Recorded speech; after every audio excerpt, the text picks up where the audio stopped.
Engkaulah kemuliaanku. Engkaulah segalanya bagiku.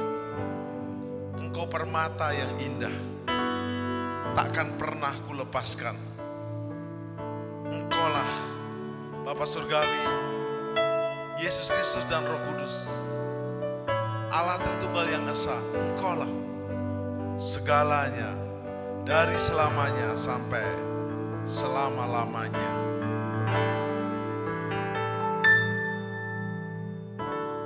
Engkaulah kekuatanku, Engkaulah kemuliaanku, Engkaulah segalanya.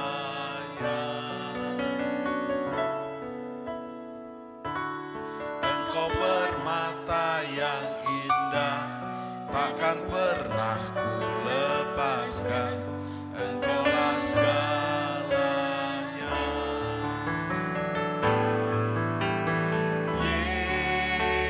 Yesus, domba Allah, mulia namamu.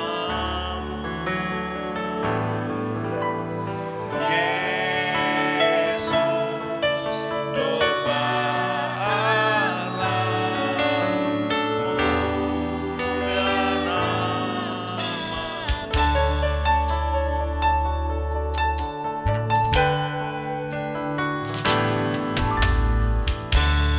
Engkaulah kekuatanku, Engkaulah kemuliaanku, Engkaulah segalanya. Engkau permata yang indah, takkan pernah ku lepaskan. Engkaulah segalanya.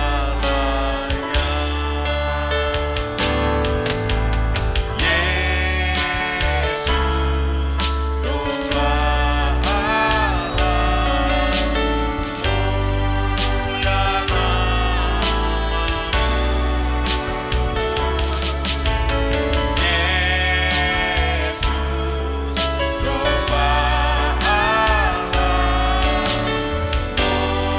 mulia namamu.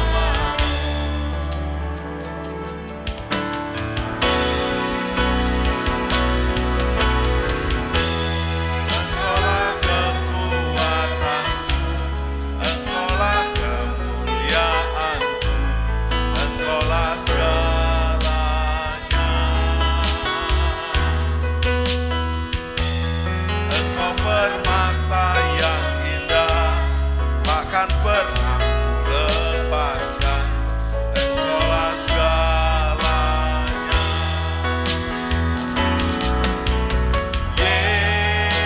Yesus, domba Allah, mulia namamu.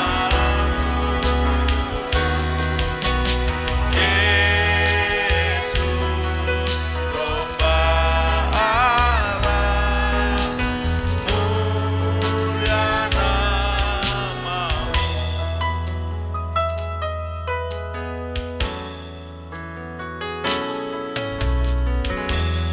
Engkaulah kekuatanku, Engkaulah kemuliaanku, Engkaulah segalanya.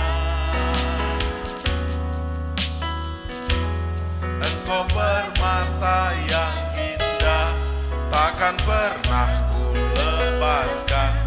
Engkaulah segalanya. Yesus, domba Allah, mulia namamu. Yesus, domba Allah, mulia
Yesus, domba Allah, mulia namamu dari selamanya sampai selamanya.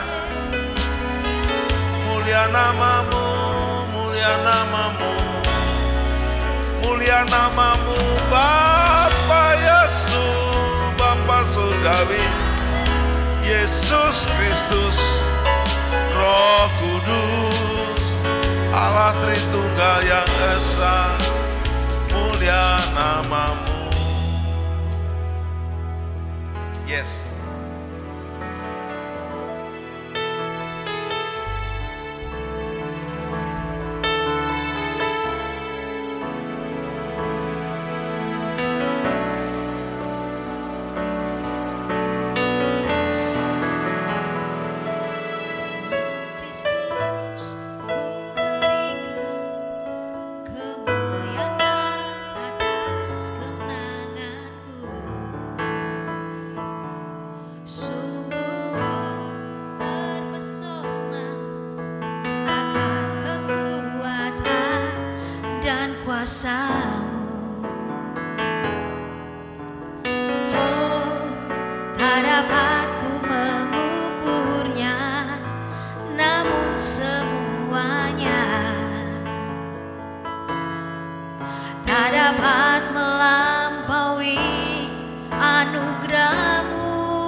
Kemuliaan dan kemenangan.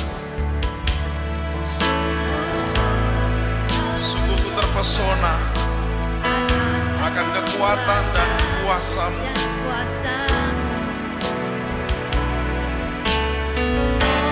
Oh, tak dapat mengukurnya, namun semuanya tak dapat melampaui anugerah-Mu.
Saja, biarlah kita deklarasikan iman kita.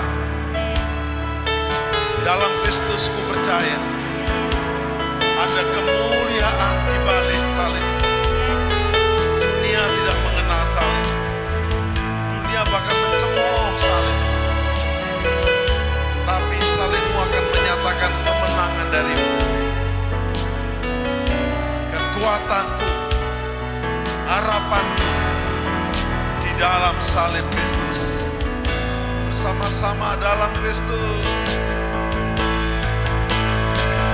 Dalam Kristus ku percaya ada kemuliaan di balik salib. Kan aku nyatakan kemenangan darimu. Kekuatanku, harapanku dalam Kristus, dalam Kristus, dalam Kristus. Ada kemuliaan di balik salib. Kan aku nyatakan kemenangan darimu. Kekuatanku, harapanku dalam Kristus. Kekuatanku, kekuatanku, harapanku dalam Kristus. Kekuatanku, kekuatanku, harapanku dalam Kristus. Haleluya. Tepuk tangan bersama-sama. Haleluya. Yes.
Tangan kita suci, suci, suci, suci, suci.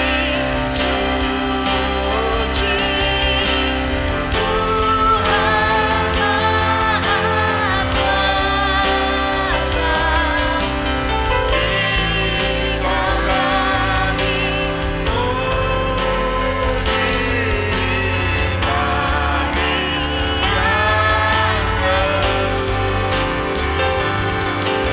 yang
surgawi, Yesus Kristus, Roh Kudus, Allah Tritunggal yang esa,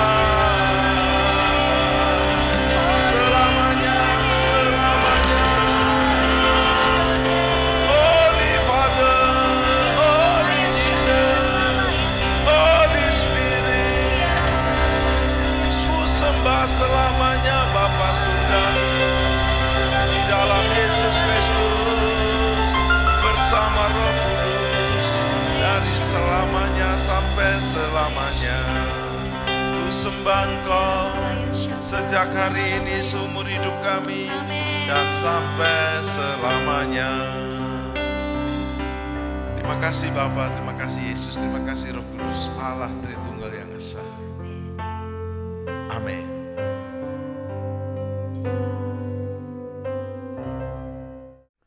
Salam penyembahan.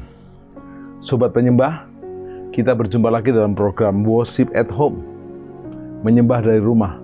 Setelah kita memuji, berdoa, dan menyembah Tuhan dari rumah kita masing-masing, kita akan belajar menerima sharing firman Tuhan. Dan telah hadir tamu spesial kita saat ini, yaitu hambanya Pastor Badika Napitu. Shalom. Shalom Pak. Salam sejahtera. Salam sejahtera. Shalom. Tema yang kita angkat pada kesempatan ini adalah preman yang bertobat. Bukan preman yang kumat-kumat, bukan. Tapi yang bertobat. Pastor Badika. Ya, siapa? Preman yang bertobat. Saya akan ambil kata dari kata preman dulu. Secara umum, definisi preman itu apa sih sebenarnya? Sehingga orang bilang, oh lu preman. Ada kan orang, mohon maaf, pendeta preman, pengusaha preman, lalu politikus preman. Jadi preman bukan hanya sebagai profesi, tapi juga ada sebuah ukuran. Nah, menurut yang Pak Badika tahu, apa itu preman? Kalau preman itu menurut saya adalah sesuatu yang kita lakukan dengan berani. Walaupun itu dosa, walaupun itu nggak benar, ya kita lakukan dengan berani gitu Pak. Pokoknya berani aja? Iya. Berani dosa, berani segala sesuatunya. Jahat? Iya, itulah preman sebenarnya. Jadi kalau dia pendeta preman berarti berani bikin salah. Oh, berani nggak ada bikin... pendeta preman Pak? Ada Pak? Ada. Oh, haleluya. Semoga bertobat setelah program ini. Amin. Kalau ada politikus preman, pengusaha preman, suami preman juga ada Pak. Oh, haleluya. Simpenannya bukan di bank Pak. Simpenannya di mana-mana, sehingga lagunya anak cucu kita di mana-mana. Waduh, ngeri banget. Haleluya. Nah, sekarang saya bersyukur Pak Badika ngalami preman yang bertobat. Puji Tuhan. Nah, kenapa Pak Badika sempat dianggap preman oleh beberapa orang? Atau saya tahu Pak nggak pernah punya cita-cita jadi preman sih. Nggak ada seorang pun yang anak kecil berkata, kalau saya jadi apa nak? Preman, nggak ada. Tapi akhirnya kita jadi preman. Gimana asal muasalnya bisa jadi preman? Ya, kalau saya mau sharing tentang artinya kita selalu dibutuhkan orang ketika melakukan kejahatan Pak. Iya. Contoh kita membela orang walaupun dia salah, membela satu kelompok. Jadi kasus rebutan tanah datangkan preman. Iya, begitu. Preman tuh membela yang bayar kan, bukan membela yang benar. Membela sesuatu yang memberi uang. Yang membayar. Iya, Ya, membayar. jadi kalau pengacara yang hanya membela yang benar juga pengacara preman tuh namanya. Iya. Mohon maaf, para pengacara jangan tersinggung juga.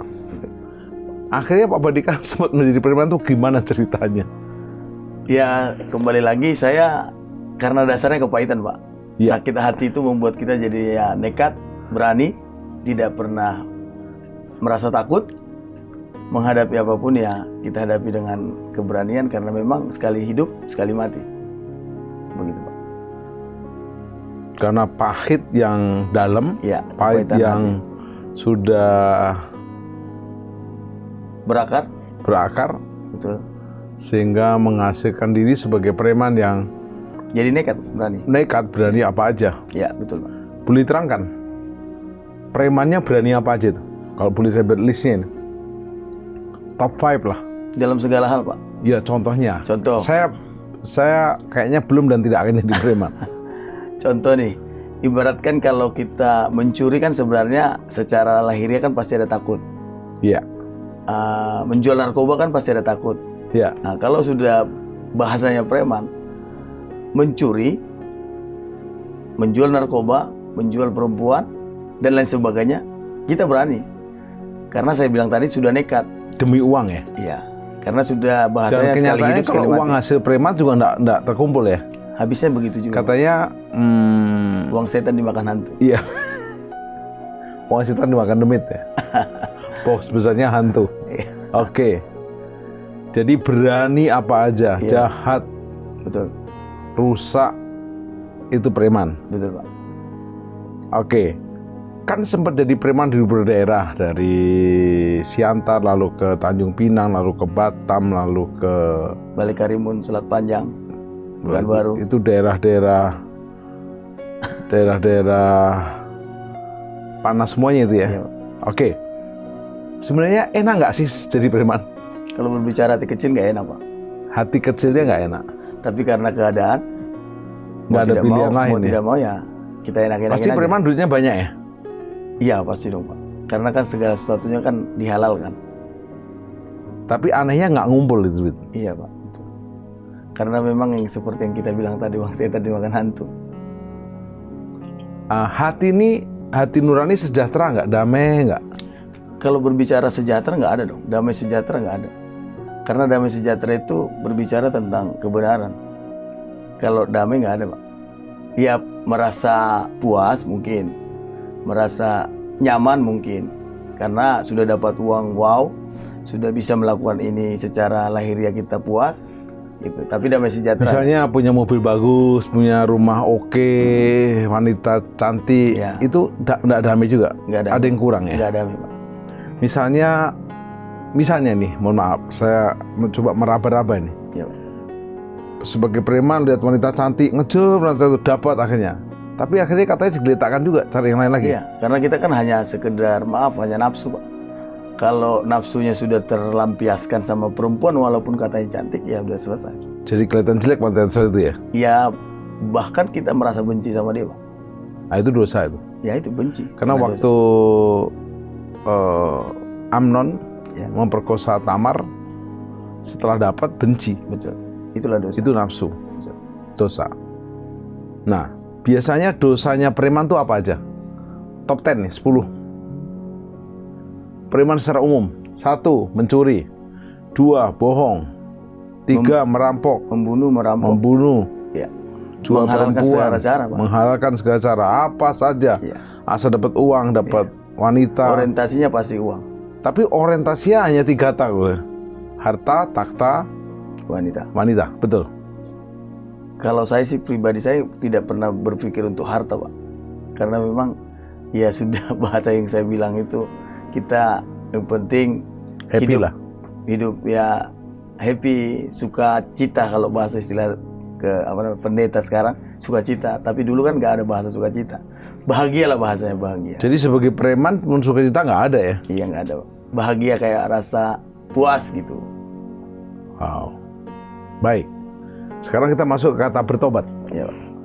Jadi sekarang profesi Bapak mantan preman yang udah bertobat. Proses pertobatan ini kan tidak langsung selesai 1 hari. Ya, Terus menerus bahkan sampai hari ini. ya. Dan saya salut karena Pak Badika termasuk yang konsisten. Puji Tuhan. Sebelum saya lanjutkan, saya potong. Contoh konsistennya. Kalau Bapak tiba-tiba lewat atau ketemu orang yang cantik sekali secara fisik, apa yang Pak lihat? Apa yang Pak lakukan? Saya nggak pernah menganggap sesuatu perempuan lah ya. Menganggap itu lebih cantik dari istri saya, Pak. Langsung diputuskan ya? Iya, Nggak saya, cantik? Saya tidak. Nggak, tiba-tiba set, terlintas, oh cantik ya itu ya. Terus langsung dipotong, Terlintas ya biar aja, Pak. Saya tetap menganggap istri saya lebih cantik. gitu ya? Iya. Supaya aman ya? Iya. Setelah menikah sampai sekarang belum pernah Dan tidak pernah, Pak. terlintas pun belum? Tidak pernah. Komitmen ya? Di pikiran pun tidak? Nggak boleh. Ah, itu contoh, Nggak konsisten? boleh, Pak. Nggak boleh, Pak. Nggak boleh. Baik. Nah sekarang Pak Badika sebagai preman yang bertobat. Ya. Bagaimana kisah pertobatan premannya itu? Jadi kalau bahasanya saya gini Pak, kita ini kan seperti benih kata firman Tuhan. Benih itu kan ditanam di tanah yang subur. Artinya dia akan diproses sama Tuhan. Kita dapat benih firman Tuhan, kebenaran Tuhan, kita diproses. Semakin hari bertumbuh, berakar, dan akhirnya nanti menghasilkan buah kata firman. Jadi dalam proses inilah kita tidak langsung sempurna Pak. Karena benih dimasukkan ke tanah, dia kan belum tumbuh. Nanti dia tumbuh, akarnya menyebar ke kanan dan ke kiri, ke bawah. Tumbuh batangnya, muncul daun dan dahan dan lain sebagainya. Itu proses semua. Tapi kata firman Tuhan, proses kita naik. Pertobatan kita naik Pak, bukan turun. Dulunya mencuri, setelah kenal Kristus nggak mencuri lagi. Dulunya pemarah, setelah kenal Kristus nggak pemarah lagi. Tapi masih pernah marah, tapi bukan pemarah. Dulu tukang berantem. Dulu suka berkelahi, suka menghujat orang. Sekarang nggak ada itu lagi. Sudah hilang. Tapi dalam proses emosi mungkin kadang diizinkan Tuhan meluap. Untuk apa? Seperti saya bilang tadi, karena ditanam di tanah, bertumbuh, menghasilkan buah. Prosesnya akan ada Pak. Tapi semakin naik, bukan turun. Kata firman Tuhan. Jadi pertobatannya Pak Badika dari preman bertobat itu proses terus-menerus Iya ya? Pak. Contoh ini, saya awal-awal mulai itu waktu terikat dengan pre-sex, karena zaman saya belum bertobat Pak. Saya itu kepengennya itu pokoknya setiap hari itu harus gonta-ganti perempuan. Kalau seminggu saya tidak tidurin perempuan yang beda-beda, saya stres Pak. Nah ini dalam proses ini. Sebentar, nyarinya gimana tuh? Oh gampang Pak, dulu gampang. Dulu. Haleluya. Kalau dulu Pak, ya model seperti apa bisa kita dapat Pak. Dan itu kayak penasaran gitu ya? Ya. Setelah dapat, selesai. Berarti nggak bisa puas. Kayak makan ini Pak, kayak makan di warung. Udah kita pakai makan minum, piringnya kita tinggal aja Pak. Selesai gitu maksudnya. Jahat banget ya? Ya itu namanya dosa Pak, jahat dosa. Gitu. Jadi proses itu, waktu saya bertobat, Tuhan ingatkan saya. Karena saya perempuan ini memang betul-betul dosanya dari kecil Pak. Masalah pre-sex ini, pikiran porno dan lain sebagainya. Jadi Tuhan itu ingatkan jangan nonton TV. Saya ambil keputusan untuk tidak nonton TV. Jangan main ke tempat yang rame-rame kayak mall. Saya ambil keputusan pada zaman itu. Saya nggak mau main ke mall, main kemana, pokoknya tempat rame. Saya betul-betul saya komitmen dengan itu. Bahkan sampai hari ini puji Tuhan saya nggak pernah nonton TV Pak. Gitu. Jadi inilah proses di mana kita itu benar-benar harus konsisten. Ketika memang kita dosanya di perzinahan, ya kita ambil keputusan untuk meninggalkannya. Seperti saya bilang tadi, kalau di mall banyak nanti orang-orang lain dan lain sebagainya, pada zaman itu saya baru bertobat, saya nggak mau main ke mall. Saya nggak mau tempat-tempat rame. Main ke hutan aja ya, aman? Enggak, intinya ya tempat yang nggak rame gitu Pak. Jangan membawa diri dalam pencobaan. Iya betul Pak. Misalnya kalau dulu penjudi ya jangan ketemu Jangan ke tempat judi. Dulu pemabuk jangan ketemu mabuk. Jangan ke bar diskotik. Gitu. Jangan mencobai diri ya. Iya Pak. Karena nggak ada yang kebal siapapun. Betul Pak. Oke. Sekarang kepada gabungan antara preman yang bertobat. Boleh saya bertanya, urutan mulai bertobatnya, titik baliknya di mana? Kalau proses pertobatannya sih yang saya ingat itu di tahun 2001, yang pertama itu pre-sex saya tinggalin, narkoba, sabu-sabu ekstasi saya putusin, benar-benar sampai hari ini puji Tuhan Pak. Tapi rokok belum. Ya. Di 2001 setelah saya masuk kuliah di Surabaya, disitulah terakhir saya merokok. Saya ingat banget di bulan Juli kalau nggak salah di tahun 2001. Jadi waktu pertama masuk sekolah kita masih merokok? Masih merokok. Diam-diam? Bukan, proses mau masuk ke STT, belum masuk ke kampus Pak. Oh ya. Jadi saya masih, hari ini mau daftar saya masih merokok. Gitu. Untung nggak ditanya sama kampusnya ya, merokok nggak tuh ya? Belum ditanya, waktu itu nggak ditanya. Coba saya yang daftar, saya tanya. Haleluya. Baik. Titik baliknya di kesadaran untuk bertobat itu bagaimana? Kesadarannya. Karena bertobat itu kan metanoia, merubah. Iya. Jadi berubahlah oleh pembaharuan budimu. Jadi memikirkan untuk berubah, berbalik arah. Iya. bukan 360 derajat balik lagi, bukan, tapi 180 derajat. Nah, titik baliknya kisahnya bagaimana? Oke, saya ilustrasikan, boleh ambil Alkitab ya? Jadi saya ilustrasikan sebenarnya manusia butuh namanya kepuasan, hasrat. Ibaratkan inilah kepuasan itu, yaitu Kristus. Ya.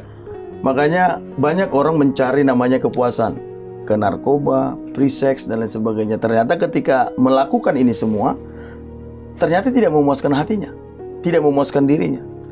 Oke. Ketika saya ketemu dengan yang kepuasan yang sebenarnya, Yesus Kristus Tuhan itu namanya, saya benar-benar mengalami sesuatu metanoia yang dibilang Alkitab, Roma 12 tadi, perubahan paradigma. Ternyata selama ini saya salah mencari namanya kepuasan itu. Karena apa? Kepuasan itu ternyata tidak bisa timbal balik.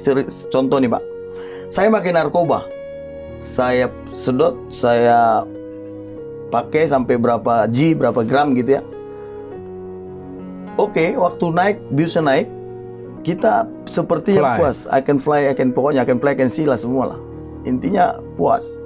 Tapi ternyata ketika fly-nya seperti apa? Biar kita punya bayangan. Happy Pak, happy. Kalau ekstasi, sabu-sabu itu bawanya happy. Makanya orang biasanya kalau udah nyabu ekstasi itu biasanya ke diskotik Pak. Makanya di diskotik itu yang paling laris itu adalah air mineral Pak, bukan minuman alkohol. Karena setiap orang yang sudah nyabu ekstasi itu butuhnya minum terus. Karena di bawahnya disco, joget terus, happy, enjoy. Makanya di diskotik itu air mineral itu lebih mahal daripada bir dan lain sebagainya gitu. Oke, ini kepuasan. Ketemu kepuasan yang sebenarnya Kristus. Makanya ketika saya ketemu dengan kepuasan yang memuaskan hasrat saya, yang memuaskan hidup saya, Yesus Kristus Tuhan, disitulah saya akhirnya benar-benar menyadari yang lain itu jadi sampah. Yang lain itu ternyata ini kepuasan yang bohong, yang menipu saya selama ini. Jadi akhirnya ketika saya ketemu dengan kepuasan yang sebenarnya Yesus Kristus, saya benar-benar puas Pak. Nggak ada lagi rasa puas yang tidak puas gitu. Ngerti Pak ya bahasanya? Kepuasan yang sejati. Iya, jadi saya benar-benar puas itu artinya sempurna Pak, kepuasan itu. Karena itu kalau saya pakai ini, Paulus berkata, setelah aku menemukan Kristus, semuanya kuanggap sampah. Benar Pak. Wow. Setuju Pak. Karena ternyata itu nggak memuaskan. Jadi kawan-kawan yang masih terikat judi, narkoba, free sex, dugem dan kawan-kawannya itu semua sebenarnya sampah. Sampah Pak. Kebohongan. Iya. Tapi Kristuslah yang bisa memuaskan sejati. Hasrat kita. Betul. Baik. Nah, yang menyadarkan bahwa untuk bertobat pertama kali itu malaikat kah, orang kah, atau Pak diri sendiri sadarkah sehingga dek dan berbalik? Saya kan diinjili Pak. Saya pernah cerita banyak, sharing kepada banyak teman. Saya diinjilin anak-anak muda. Ini anggap belum ada yang dengar, biar kita ulangi. Diinjili. Oke, diinjili anak-anak muda, diberitakan tentang Yesus. Terus singkat cerita saya bertobat, didoakanlah pastinya. Ya. Saya bertobat. Disitulah saya merasa Tuhan itu memang ada, dipulihkan hidup saya, dan akhirnya mengambil keputusan untuk sungguh-sungguh bertobat. Gitu Pak. Dan dibaptis. Iya, dibaptis. Wow. Karena memang saya sudah ketemu kepuasan yang saya bilang tadi, kepuasan yang sempurna ini. Berarti ada orang yang dipakai Tuhan menyadarkan ya? Ya, menginjili saya, menyadarkan nah, saya. biarlah program ini menyadarkan mereka juga. Jadi kalau Pak Badika ketemu orang-orang yang masih setengah-setengah beriman, apa nasihat Bapak ke mereka? Jadi saudara-saudara yang masih setengah-setengah bertobat, saran saya, ayo ambil keputusan. Bukan setengah preman, tunggu poin aja. Setengah preman, saran saya ambil keputusan. Kalau mau preman, sungguh-sungguh aja preman. Kalau mau bertobat, sungguh-sungguh bertobat. Jangan di tengah-tengah nanti dimuntahkan sama Tuhan. Kata firman Tuhan Pak, suam-suam kuku itu dimuntahkan. Makanya saya punya prinsip dari dulu, kalau mau jahat saya nggak mau tanggung. Kalau mau bertobat, sungguh-sungguh. Kalau di tengah-tengah, mending saran saya hanya dua. Anda mau jadi preman, benar-benar jadi preman. Anda mau bertobat, sungguh-sungguh udah bertobat. Nggak bisa di tengah-tengah. Begitu Pak. Oke, jadi pertobatan karena diingatkan, mengalami perjumpaan pribadi dengan Kristus, lalu puas dengan ini, akhirnya mereka ini sama. Walaupun godaan masih ada ya? Pasti ada, namanya di dunia ini dosa Pak. Pasti ada dosa. Nah saya bertanya, godaannya gimana nih? Ya itu saya bilang tadi, contoh, waktu saya terikat dengan perempuan, free sex dan lain sebagainya, Roh Kudus ingatkan. Di awal-awal pertobatan saya nggak boleh main ke mall, main ke tempat rame-rame. Saya menjaga hati apalagi saya. Ke prostitusi nggak berani ya? Oh enggak lah, apalagi ke situ Pak. Ke mall aja bukan prostitusi, saya nggak mau Pak. Bahkan sampai sekarang boleh dihitung Pak kalau ke mall. Ya karena diajak sama anak, baru saya ke mall. Lihat wanita cantik juga nggak mau. Oh, lihat wanita lain juga nggak mau. Nggak Ya? pernah saya pikirkan tentang itu karena istri saya lebih cantik, Pak. Sip. Jos. Haleluya. Mantap. Nah, sekarang pertobatannya bertahap kan? Free sex hilang, narkoba hilang. Ada yang berkata kalau narkoba itu kan sakau ya. Sakau. Ngalami sakau Itu nggak? sakau itu karena kita lagi butuh biusnya, Pak. Ya, pernah ngalami nggak? Oh, pasti dong. Nah, Pasti gimana? Gimana sakitnya sakau? Sakau itu karena kita nggak punya uang beli, Pak. Iya, jadi Akhirnya gimana? mencuri, Pak. Melakukan hal yang salah. Nah, sempat nggak mengalami sakau dan gimana rasanya? Ya, sakau ya seperti orang gila lah, Pak. Cari namanya apa yang bisa memuaskan. Karena darahnya sudah bercampur dengan sabu-sabu, ekstasi itu. Bius. Ya, Ternyata psikotropikanya. narkoba itu menuntut terus ya? Iya, Pak. Seperti merokok. Mengikat. Sekali merokok terus. Ya dosa mengikat semua dosa. Iya. Setuju? Free sex juga mengikat. Semua, Pak. Namanya dosa. mengikat. Selingkuh juga mengikat. Betul, Pak. Boleh nggak orang berkata ini? Saya mau selingkuh sekali aja. Nggak bisa, Pak. Nggak bisa. Itu udah celah. Berarti dia akan selingkuh lagi sehingga akhirnya orang selingkuh ketahuan. Betul. Korupsi juga begitu. Semua. Boleh nggak korupsi sekali? Tidak boleh. Akan korupsi Dipikirkan lagi. juga nggak boleh, Pak. Sebenarnya kalau Alkitab ngomong, memikirkan saja kita nggak boleh.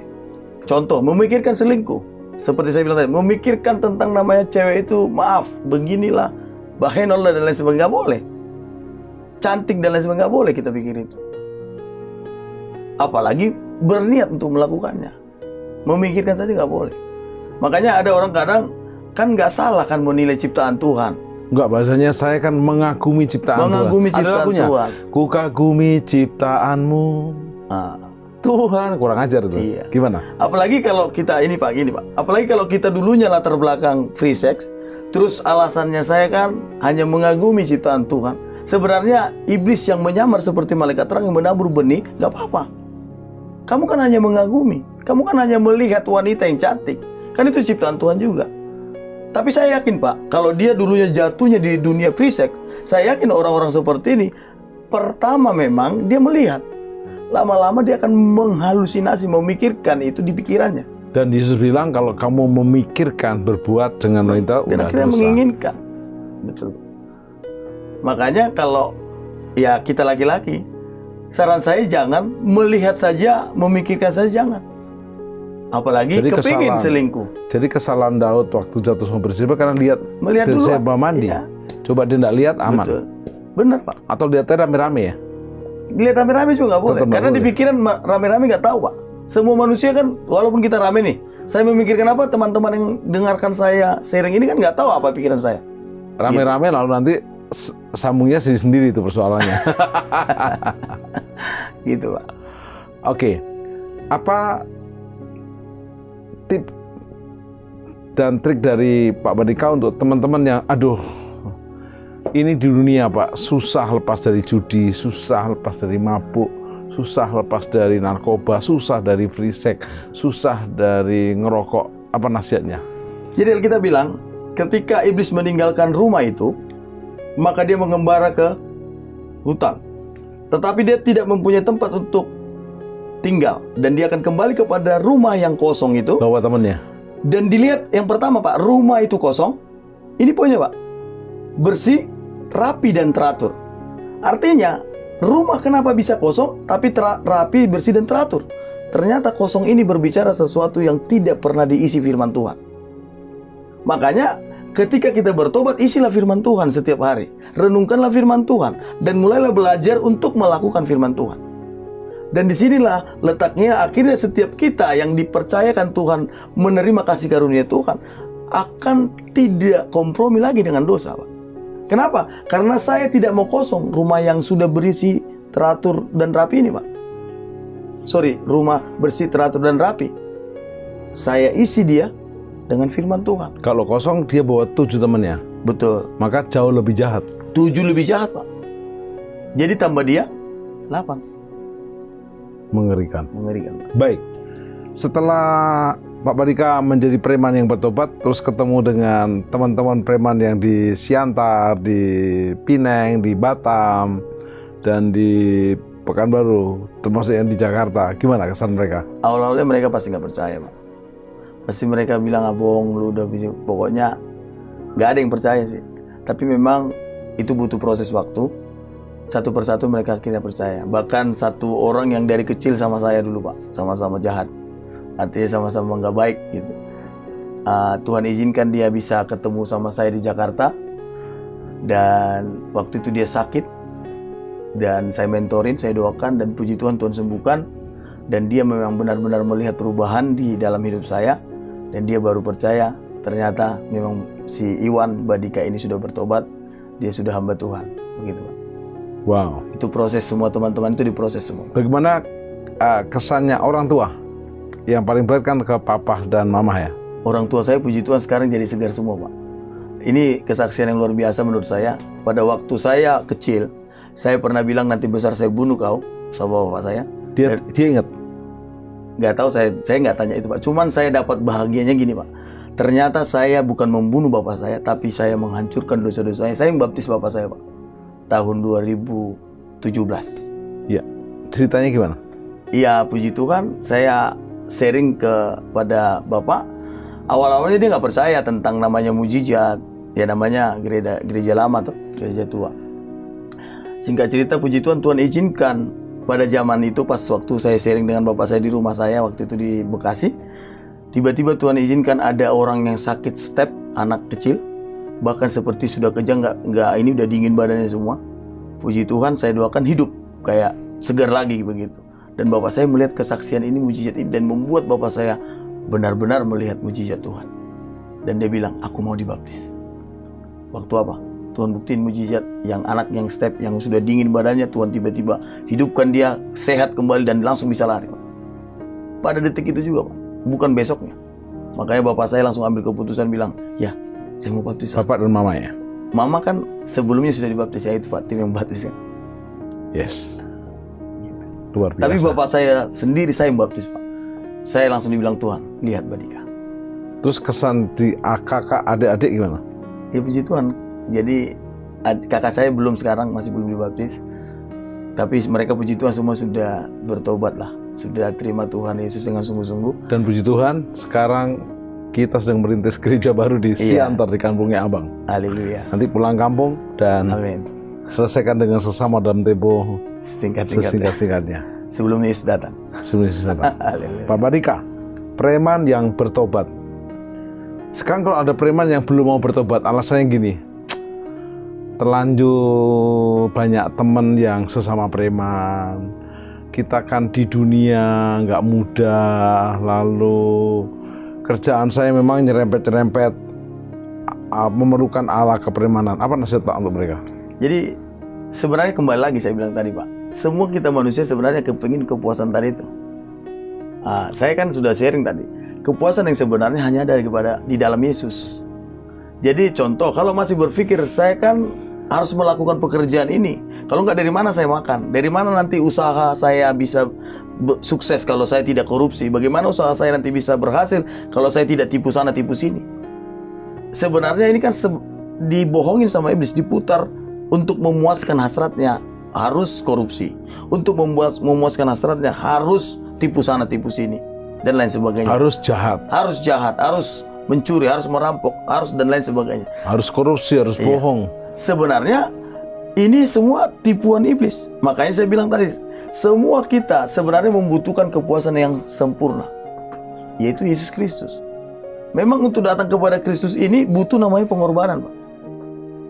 Harus ambil keputusan, karena kekudusan Tuhan kepada kita yang akan mengalir, bukan lagi kitanya lagi. Ketika kita ambil keputusan, Tuhan pasti pulihkan. Tadinya hatinya jahat, pasti dipulihkan.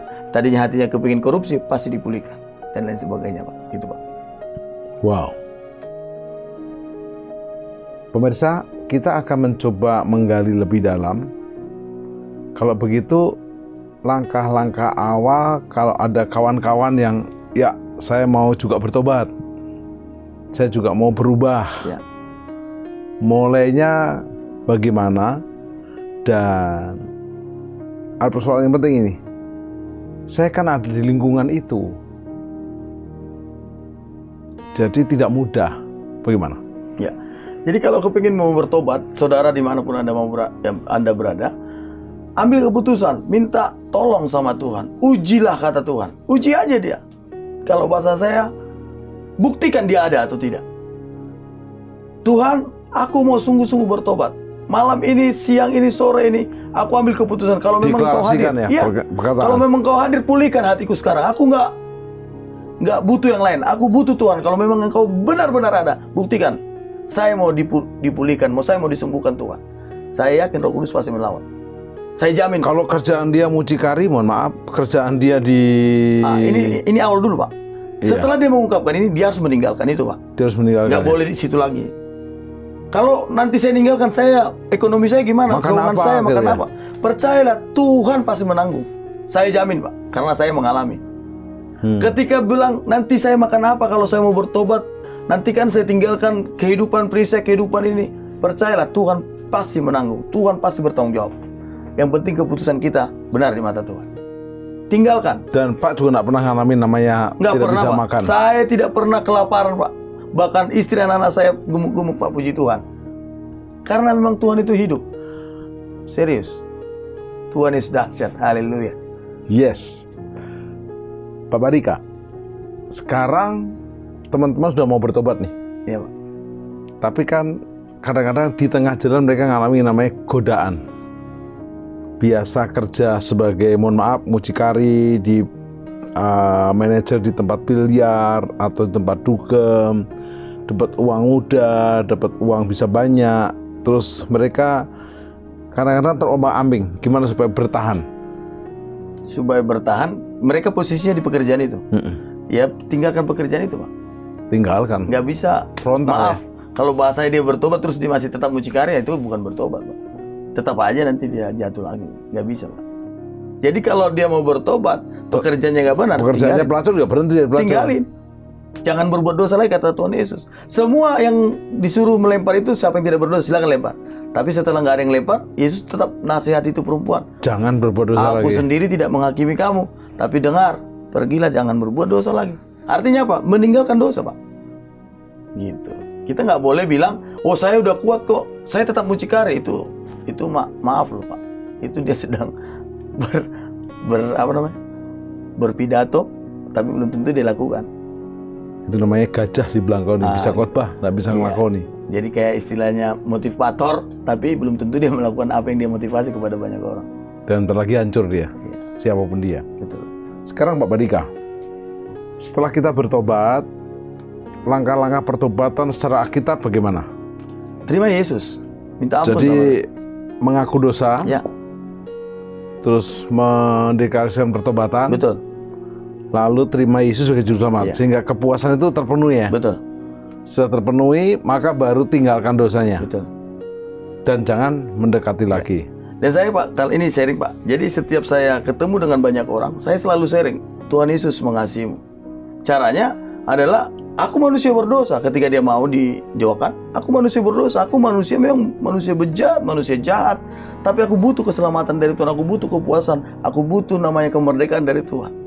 Setelah itu, undang dia masuk dalam hidup kita. Aku terima engkau sebagai Tuhan dan Juru Selamatku. Masuklah dalam hidupku. Tuntun, pimpin langkahku setiap hari.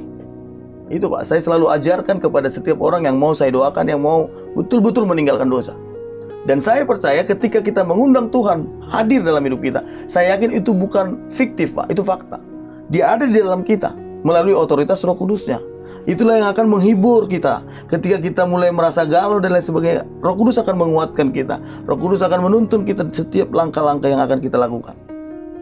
Memang ada proses seperti kadang jatuh, tapi Roh Kudus bilang, Alkitab bilang, tidak sampai tergeletak. Roh Kudus akan mengingatkan, ayo bangkit, kamu pasti bisa. Begitu. Wow, sebagai intermezzo nih Pak Badika, waktu jadi preman kan sempat ngamen ya. Betul. Di terminal. Ya.